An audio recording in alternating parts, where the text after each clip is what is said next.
ராமன்புத்தூர் மீன் சந்தையில் சீத்தாப்பழம்லாம் வந்திருக்கு. 1 கிலோ 80 ரூபா.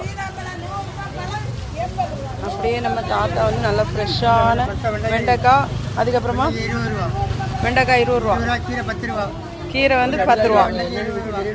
நல்லா ஃப்ரெஷ்ஷாக இருக்குது. பச்சை நாட்டு வெண்டைக்காய், நாட்டு வெண்டைக்காய் 20 ரூபா, நல்லா ஃப்ரெஷ்ஷாக இருக்குது. எல்லா வகையான கீரையும் கிடைக்கும். பாலக்கீரை,